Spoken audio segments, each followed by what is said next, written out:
is surely the biography of Walter Cronkite. And frankly, for all of us and for all his family, as the President said, that's just the way it is. Thank you.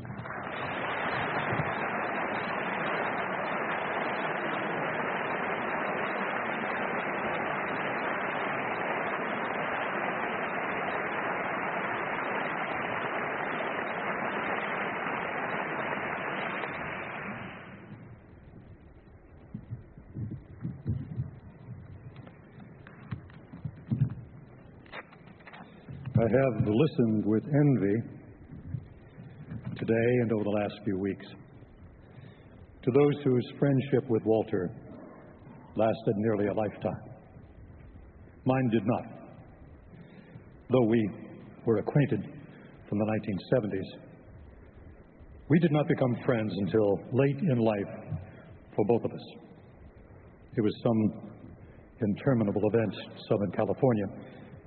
We both escaped to a remote corner and started to talk, and by whatever alchemy determined such things, over the course of that evening, we became friends. We had both been born to a very different America in the Mid-South. It had marked us in similar ways. We laughed at the same things, felt the same way about some of the great issues that had washed over us, became reporters as teenagers, and never wanted to be anything else.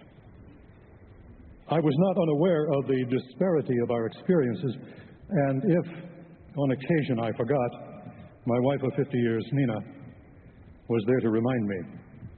For instance, once, several years ago, when Betsy was still with us,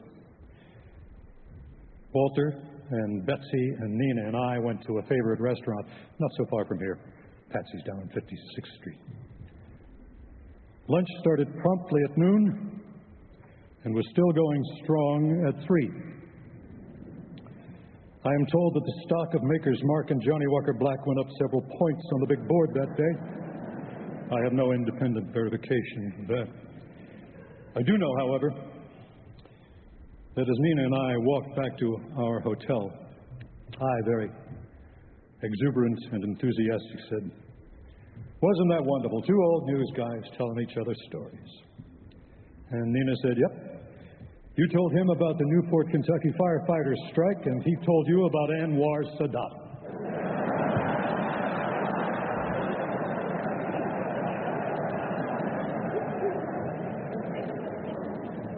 Well, perhaps Nina and I actually missed a point. Walter really wanted to know about that strike. He wanted to know how I got the beat on that story. It was always about the story, wasn't it? It was always about news and reporting. We talked about it in the last 15 years of his life, from coast to coast, venue to venue, and even beyond our shores, a memorable vacation in Italy as well. Of course, our time together coincided with a volcanic eruption in our profession, the profession that had been mother and father to both of us. Characteristically, Walter didn't seem much concerned about the revolution in all these delivery systems. He just wanted to make sure that somebody was minding the store on the content. And he didn't just fume about it, did he? No, he got into the fray. He put that towering reputation on the line. He stood at the barricades, if you'll forgive an old-fashioned word. Valiant. Valiant to the last. Funny thing, he, of course, was irritated and sometimes outraged at what he saw. But I never saw him pessimistic. Even at his great age, he still believed it all. Jefferson's clarion call that nothing was so nearly infallible as the deliberative will of a free people. He believed that. He knew it wouldn't be easy, but he thought if we in the news and we in the nation that he loved in the deepest corner of his heart were vigilant enough and courageous enough, all would come right in the end. That's when I began to understand something I didn't know before. It was not important that we trusted Walter. What was important is that Walter trusted us. And if he has a bequest and a burden for those of us left, perhaps that was it, his trust in us. There would be one more dinner. It was just this last March, and time was running out. Betsy was already gone. Walter wasn't going out much anymore. We thought we'd give it one more try. Same restaurant. This time, dinner. It took really Herculean efforts by Walter and by great friends of his, Arlene, Joanne, others. I wasn't sure they'd make it. Neither was Nina. We waited.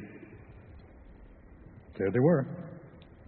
They showed up, all smiles. We got to the table before the restaurant filled up. Walter had his back to the room, and I wish he'd been there. Years fell away. Great stories, wonderful laughs, talks about the future. And then it was time to go. And Walter stood up and faced the room. For the first time, the customers knew who they were having dinner with. There was that familiar, sibilant whisper that went from table to table. Recognition. When Walter walked to the exit, I'm sure he didn't see what Nina and I did. They went to the exit. We were trailing behind. And as we followed, and as Walter walked out the door, one by one, the customers began to stand up. They stood up. They didn't say anything. They didn't applaud. They just stood up. Because that's what you do when a gentleman is leaving the room.